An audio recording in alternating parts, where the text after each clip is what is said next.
Aduh, belum disuruh ayah ya Mas Rival. Nanti kalau nunggu disuruh ayah keburu ini dong pingsan enggak? Mas itu udah sarapan hari ini? Belum. Ya Allah, kasihan sekali. Nanti habis ini makan ya. Boleh. Ya, oke. Sesuai kesepakatan kita di awal, kalau pelajaran bersama Ibu, HP harap untuk di silent ya, supaya tidak mengganggu selama jam pelajaran. Oke. Sebelum itu kita mulai belajar hari ini dengan berdoa. Mas Rival tolong dipimpin belajar berdoa. Siap. Doa mulai.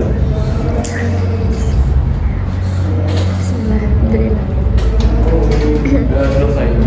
Baik, langsung saja hari ini Ibu akan menjelaskan materi terkait distribusi dan konsumsi. Ya, Mas Rita tolong dijaga kondisifannya ya, sebentar saja. Mengantuk ya? Masih pagi padahal ya Allah. Lapar. Oke, materi hari ini yaitu terkait distribusi dan konsumsi sebagai kegiatan ekonomi. Sebelum itu ada yang tahu apa sih sebenarnya distribusi dan konsumsi ini? Yang tahu bisa angkat tangan. Makan. Gimana Mas Iqbal? Makan. Makan itu termasuk dari? Konsumsi. Betul sekali. Oke, langsung saja Ibu akan ke slide berikutnya. Nah, di sini ada contoh dari kegiatan ekonomi, ada 3 gambar. Nah, ada yang bisa menjelaskan? Yang bisa angkat tangan nanti dapat poin plus karena di kelas dari Ibu ini keaktifan sangat dinilai ya. Silakan siapa yang tahu bisa angkat tangan. Ini ada 3 kegiatan ekonomi yang berbeda. Gambarnya hanya iya silakan Mas Rifan. Jawab. Silakan. Apa tadi? Gambar pertama bisa dijelaskan dia termasuk kegiatan ekonomi apa? Itu produksi. Ya betul. Yang kedua itu logo sesuatu toko. Apotek penjual. Ya. Bukan. Benar sekali, tapi lebih tepatnya apa kegiatannya? Distribusi. Iya betul.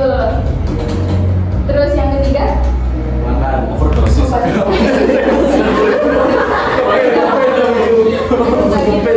Kegiatannya. Konsumsi. Oke, betul sekali. Itu pertama itu masih pagi. Nah, distribusi seperti gambar yang sebelumnya Ibu izin itu ya. Sebenarnya kegiatan ekonomi kan ada 3 tadi, produksi, distribusi, dan konsumsi. Nah, yang kemarin kan sudah jelaskan terkait produksi. Terus ada juga analisis, tapi pas Ibu lihat itu ada beberapa yang belum mengerjakan. Yang belum mengerjakan boleh angkat tangan kemarin. Wah, banyak sekali ya, ya ampun. Kenapa kalau boleh tahu alasannya Mbak Kiki belum mengerjakan? Saya mengerjakan. Enggak. Saya lupa. Tadi angkat tangan kenapa nggak mengerjakan? Lupa. Iya. Mas Sujud kenapa nggak mengerjakan ya yang kemarin analisis itu? Tidak ngejakin loh, tapi lupa. Lupa di. Ketinggalan. Oh ketinggalan belum Jam itu. setahun ya. Nggak mengerjakan kan kemarin. Iya Bu, karena saya ada itu acara nikah. Oh berarti tugasnya nggak ada prioritas atau bagaimana? Mohon maaf. Nggak apa-apa. Setelah itu jangan bilang ya, tapi untuk yang belum mengerjakan bisa Ibu beri waktu sebulan untuk mengerjakan, tapi dengan analisis yang lebih lengkap dan Ibu beri video yang baru. Seperti Ibu mulai hari ini ya setelah pelajaran jam 4 nanti. Baik. Oke. Distribusi, definisi siapa yang bisa membacakan? Ibu minta tolong ke Mbak yang di belakang sendiri pakai jilbab hitam. Hitam semua itu. Sendiri gitu. Oh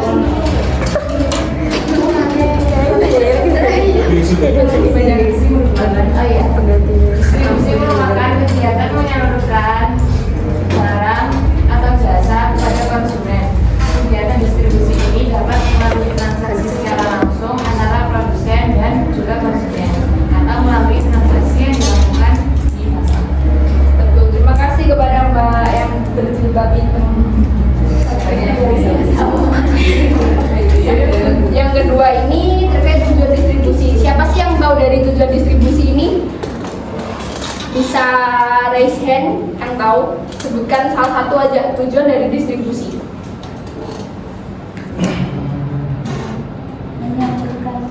Ya silakan Mbak Ima ya, betul ya Mbak Ima? Bisa dijelaskan satu aja tuh?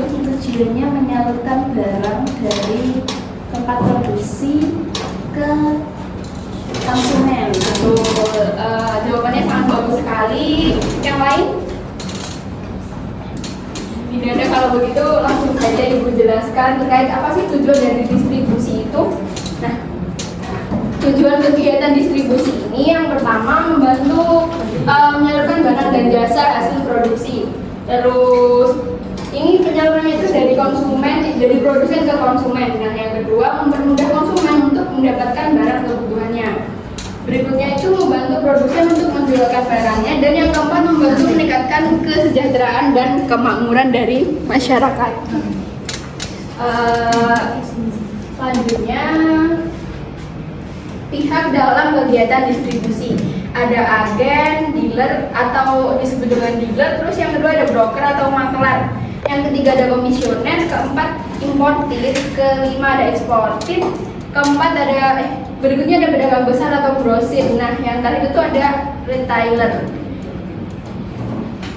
Di sini ada gambar merupakan gudang penjualan makanan ringan. Siapa yang tahu ini termasuk ke dalam pihak dari apa yang saya sudah sebutkan di depan tadi terkait distribusi. Dia termasuk ke dalam agen atau termasuk ke dalam pedagang grosir atau retailer atau maklar. Agen. Siapa yang tahu? Angkat tangan. Agen tuh. Bagus sekali jawabannya, tapi kurang tepat. Di sini ini kan gudang penjualan makanan ringan ya yang secara besar gitu. Ada jawaban lain mungkin? Tadi pihak-pihaknya ada ini, ada pedagang besar, retailer, eksportir, importir, pedagang besar. Grosir. Angkat tangan. Cinta. Mbak yang pakai baju putih makan grosir Bu. Betul sekali, grosir. Tepuk tangan untuk Mbak baju putih. Oke, berikutnya konsumsi sebagai kegiatan ekonomi ya. Nah, di sini langsung saja ada definisi dari konsumsi.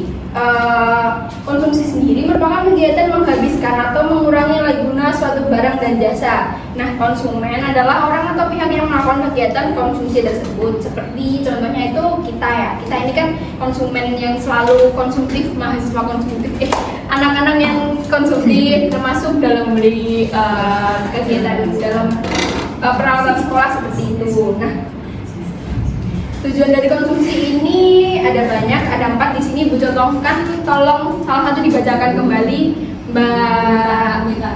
Ya, Mbak Umita silakan. Tujuan konsumsi yang pertama ada mengurangi nilai guna barang atau jasa secara bertahap. Yang kedua menghabiskan nilai guna barang sekaligus. Yang ketiga memuaskan kebutuhan secara fisik. Yang keempat memuaskan kebutuhan rohani. Baik, terima kasih Mbak Umita. Pelaku kegiatan konsumsi itu siapa saja? Nah, yang pertama itu pelaku konsumsi rumah tangga. Contohnya adalah ada pembelian makanan, terus kebutuhan sehari-hari seperti sandang, pangan, papan yang dilaksanakan di keluarga. Seperti di rumah kalian, ibu membeli sabun cuci piring, terus membeli makanan, membeli bahan pokok yang lain, itu termasuk ke dalam pelaku konsumsi rumah tangga. Nah, yang kedua, pelaku konsumsi perusahaan, di mana contohnya itu perusahaan melakukan konsumsi untuk bahan baku dalam pembuatan, contohnya seperti pabrik mobil ya. Pabrik mobil itu membeli bahan baku dari, mungkin bisa diimpor dari luar negeri atau dan lain sebagainya. Nah, yang terakhir itu ada pelaku konsumsi negara. Ini biasanya digunakan untuk pembangunan sekolah, pembangunan ruko, dan lain-lain untuk fasilitas kita juga sebenarnya terkait konsumsi dari negara ini. Terus berikutnya, nah, teori perilaku konsumen. Jadi pada dasarnya konsumen itu berperilaku ingin memanfaatkan uang yang dimilikinya seekonomis mungkin.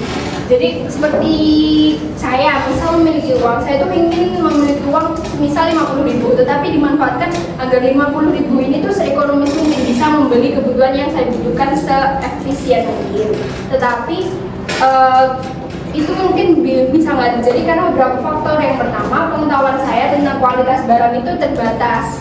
Nah, yang kedua, adanya persaingan dari para konsumen lain. Dan yang ketiga itu kecenderungan konsumen bersifat masa bodoh terhadap situasi harga di pasar. Keempat, adanya tradisi yang kuat sehingga mempengaruhi tingkah laku konsumen. Berikutnya langsung saja ke tugas hari ini. Karena penjelasan tadi Ibu sudah sangat panjang kali lebar, Ibu akan membagi ke dalam 3 kelompok. Yang ini merupakan kelompok pertama, kedua, dan ketiga. Langsung saja untuk dijawab pertanyaan ini nanti dibacakan dan menulis ke depan. Ibu beri waktu 2 menit saja. Silakan. Bisa dimulai dari sekarang. Nanti untuk siapa yang menjawab dan menulis ke depan, Ibu tunjuk secara acak.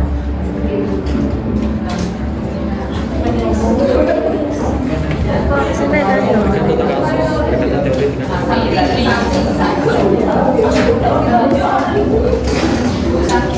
Oke, ayo segera dikerjakan.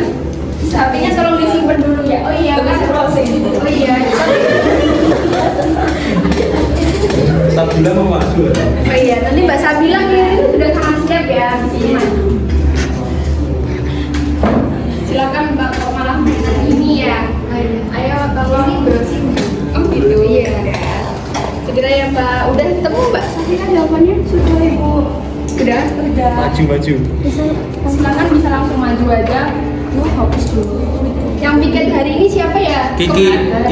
Rivaldi Bu. Rivaldi kelihatannya ada di piket, minta tolong.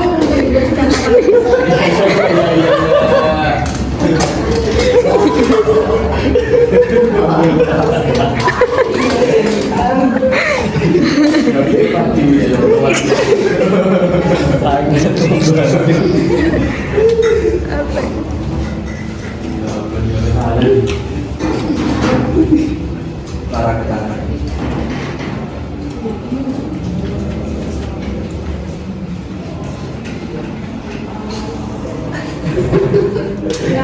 Terima kasih. Mbak Sabila sebelum ditulis ke depan bisa dibacakan dulu ya sambil berdiri. Iya, soal sama jawabannya. Parah. Jelaskan yang dimaksud dengan teori tingkah laku konsumen. Jadi, teori tingkah laku konsumen ini adalah studi yang mempelajari bagaimana seorang konsumen mencari, memilih, membeli, menggunakan serta mengevaluasi produk dan jasa untuk memenuhi kebutuhan dan keinginan mereka. Apakah betul? Di mana yang lain apakah jawabannya betul? Silakan langsung bisa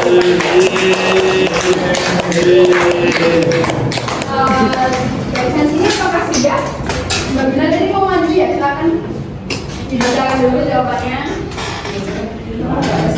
Ya, nomor 2. Nomor 3.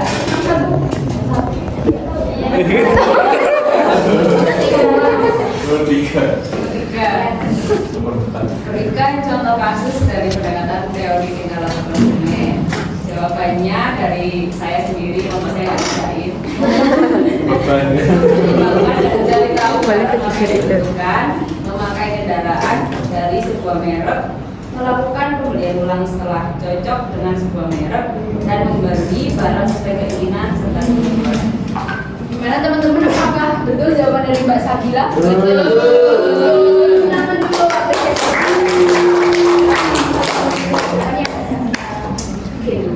kelompok terakhir apakah sudah? Sudah. Silakan Mbak yang bersedia untuk maju ke depan. Ya, tadi Mas Ujun Siap sekali. Tapi teman semua lebih siap.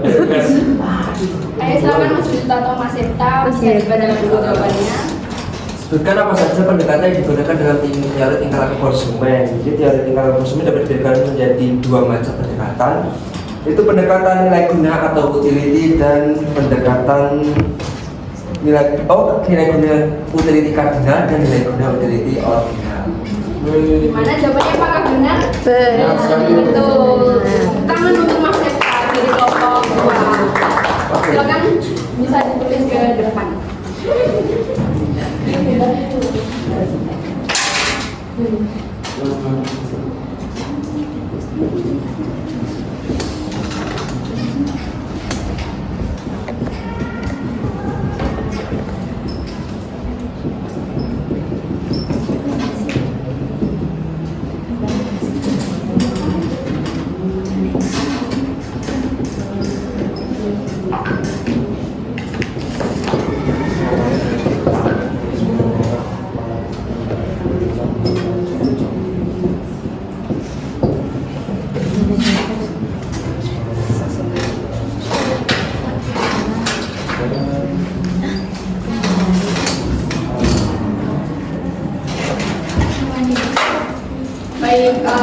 Ibu itu membacakan terkait jawaban dari tugas yang sudah Anda berikan tadi. Nah, yang pertama itu apa sih yang dimaksud dengan teori tingkah laku konsumen? Teori tingkah laku konsumen merupakan sebuah teori yang berupa studi yang mempelajari bagaimana seseorang mencari, memilih, membeli dan menggunakan serta mengevaluasi produk dan jasa untuk memenuhi kebutuhan.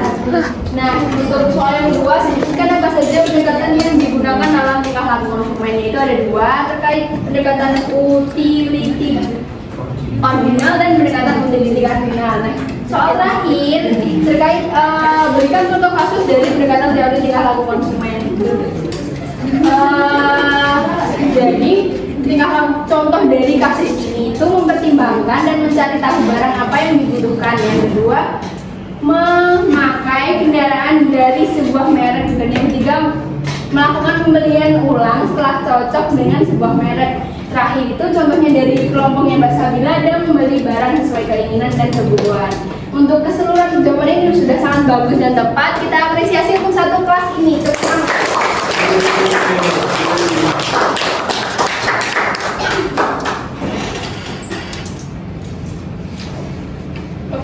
Baik, terima kasih.